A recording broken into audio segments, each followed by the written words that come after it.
Hey everyone, wanted to make a quick one today on SOQL queries, but in particular on how to write SOQL queries without actually writing them. What I mean by that is that there's a couple different tools slash apps where through time I've used and I found that, say you're a beginner or you're experienced or whatever your comfortability with SOQL queries might be, these basically just write them for you. You almost don't even need to actually do much typing, more so clicking. And so I kind of wanted to show you how you could write nested ones without really writing them. So I'm just in a random sandbox. It doesn't have a whole lot of data. It doesn't have complex architecture.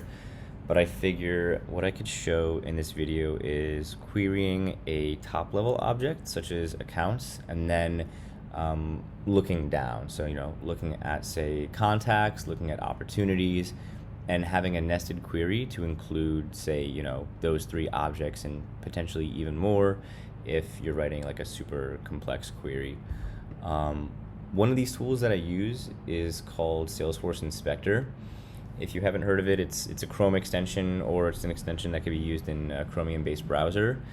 And you could do things like import data, export data, a couple other things with metadata.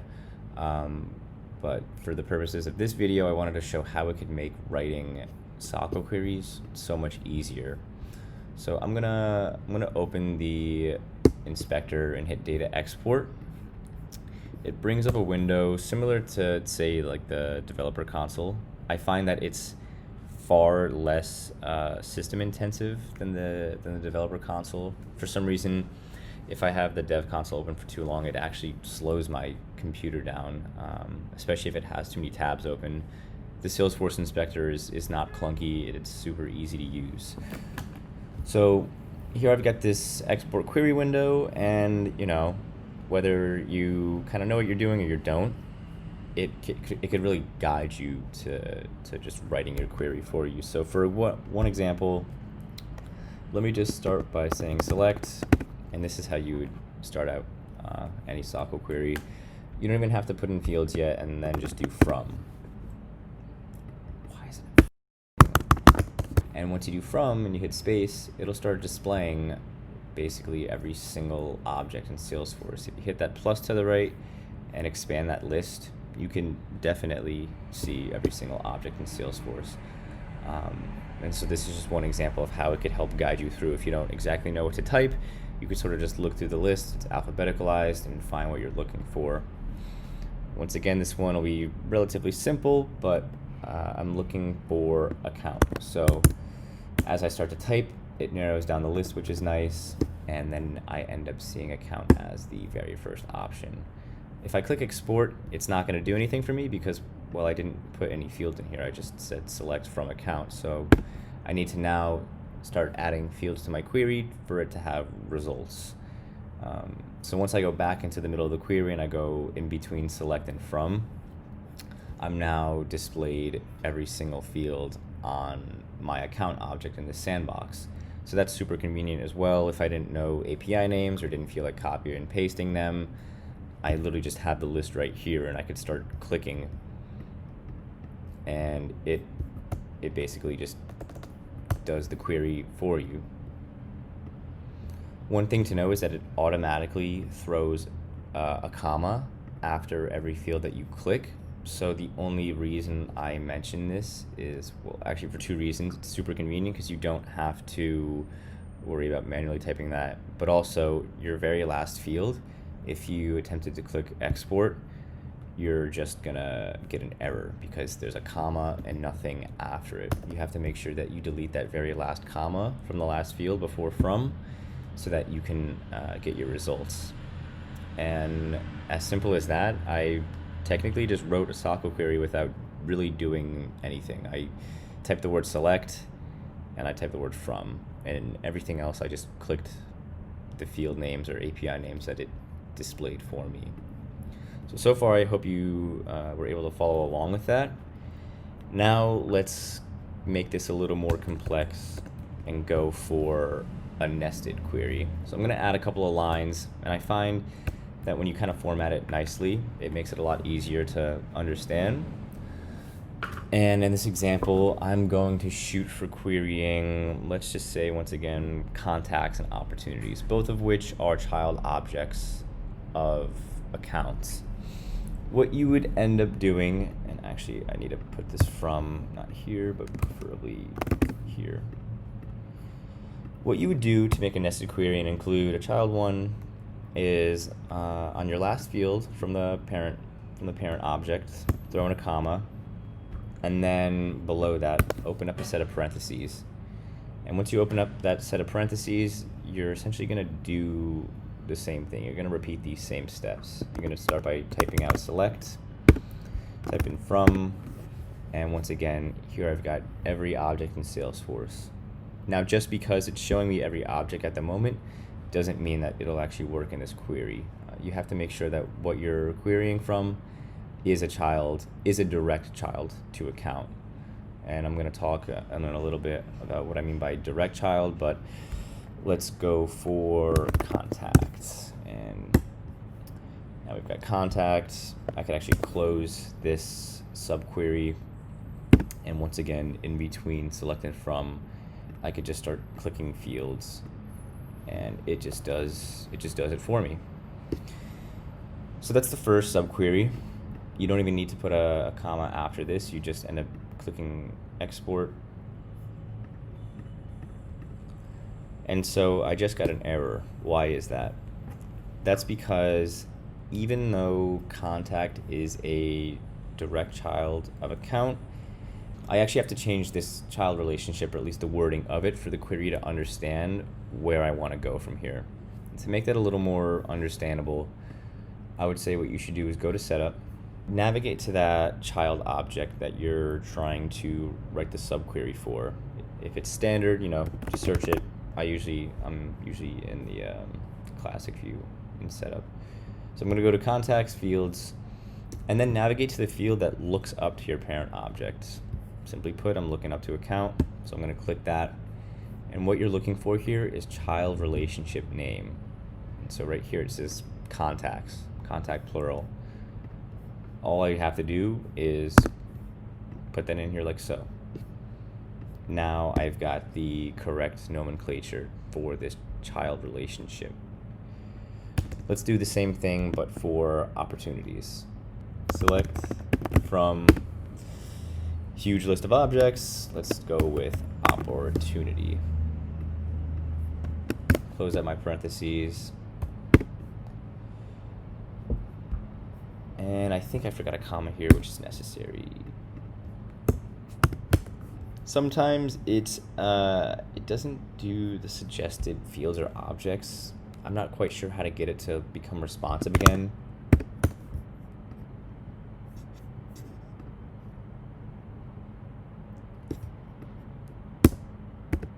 It's actually quite annoying that it's not working.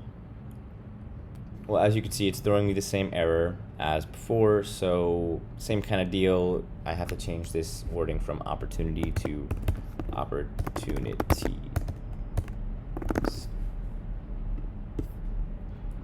Let me get rid of this comma. Okay. All right, now we have a functioning query again.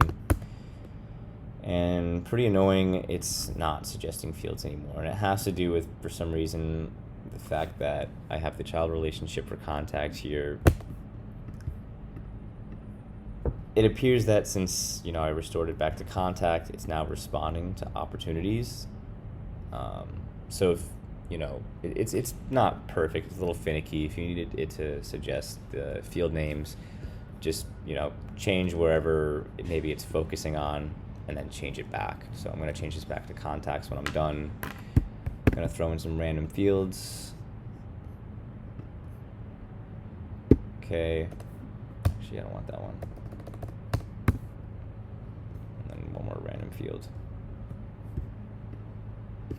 All right, once again, got to return contact to contacts.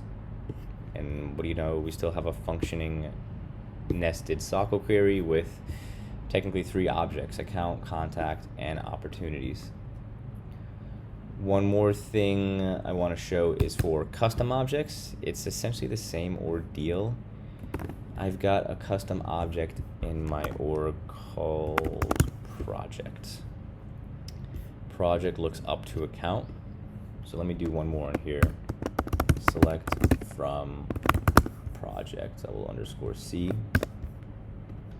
Let me throw in the word ID. And so as you expect, once I click, let me throw in a comment here. Once I click export, it's not expecting project C because I need to use the child relationship name. And very similar to before, except it's just a custom object. If I click on where it's looking up to account, we still have that same child relationship name that we're looking for, projects. So once I replace that, and it's still throwing an error. Well, why is that? I did the same exact thing as before. I copy and pasted the child relationship name. That's because for custom objects, similar to the way that when you have a custom object or a custom field, it's appended with 2 underscores and C. When it comes to custom relationships, you actually have to do _R. And even though it doesn't show that here, it's just one of those things that you kind of have to learn with Salesforce. So I appended the _R, and now I've successfully included the ID from the projects object within this nested query.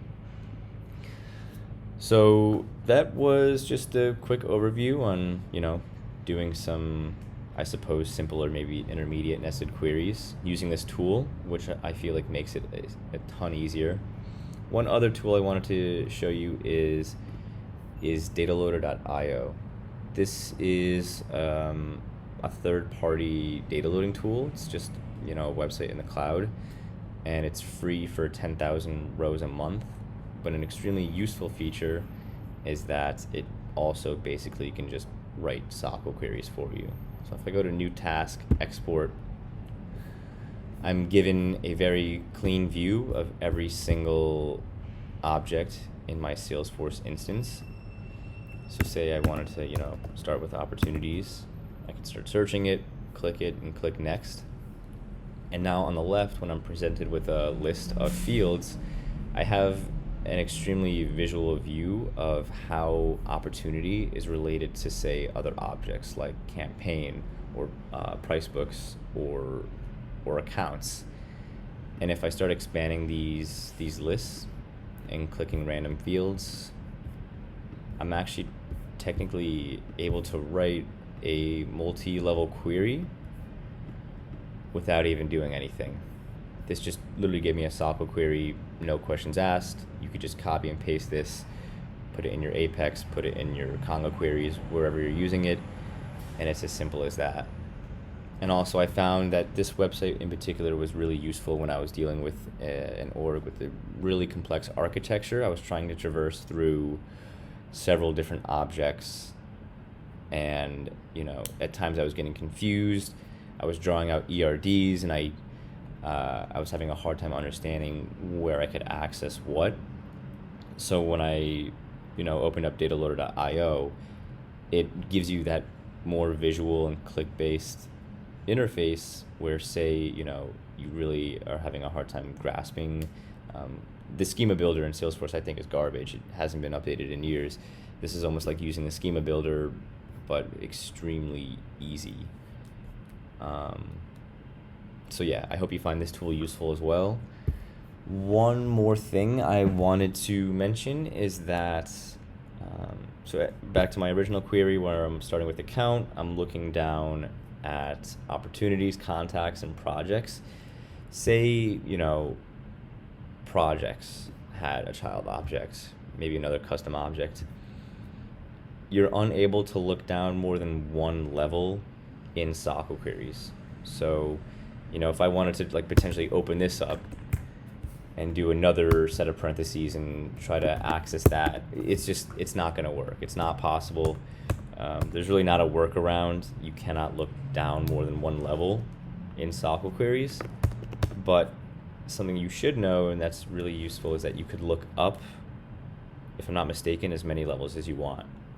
So say I'm starting this query from projects. Ignore account. I'm querying the projects object, and I want it to look up to wherever. You can traverse through as many different objects as you want. And you know what?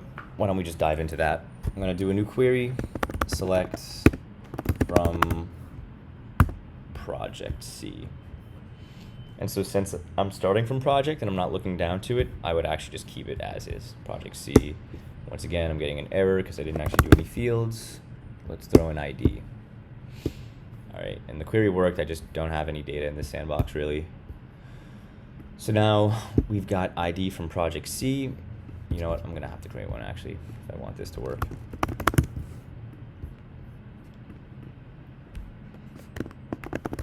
Test, we populate a sample account. Okay. So now how do I access accounts? Well, great thing with Salesforce Inspector is that it's already giving me a suggestion. If I look over, I see account _R with a dot after it. And what this dot means, and with that relationship as well, is that once I click on this, all these suggested fields are on the account object. So I just clicked account _R.billing country, and despite it being blank, it was able to just access it like that. Let's try it again. Account _R dot say, you know, name. Simple as that. I just looked up from a child object to a parent, and you know, it really didn't require any effort. And you can keep looking up. I didn't put too much thought into this video, but say you were 5 levels down. Once again, don't quote me on this. I'm pretty sure there are no limits. You could just keep clicking the _R for a lookup field and keep traversing up through parent objects. So although you can't look down more than 1 level, you can look up more than 1 level. And that's also why I kind of mentioned dataloader.io, because say you pick a really low level object. I don't think I have many in this sandbox, unfortunately. I would say dataloader.io is your best bet for, you know, without the use of schema builder, and if you're a little confused for what objects look up where, this is a great tool to just help visualize that. The one downside is that it's not capable of looking down technically. So if I go to account and I wanted to, you know, understand like, okay, what looks up to account? If I went here, it's not going to show me opportunities or projects or anything. It's not going to help in that aspect, but it will help in the looking up aspect. So that was a quick one, somewhat rushed through. I hope it's helpful to someone, and that these 2 tools can help you in moments of frustration with SOQL queries. Let me know if you have any questions. Always happy to respond to YouTube comments and stuff like that. Thanks.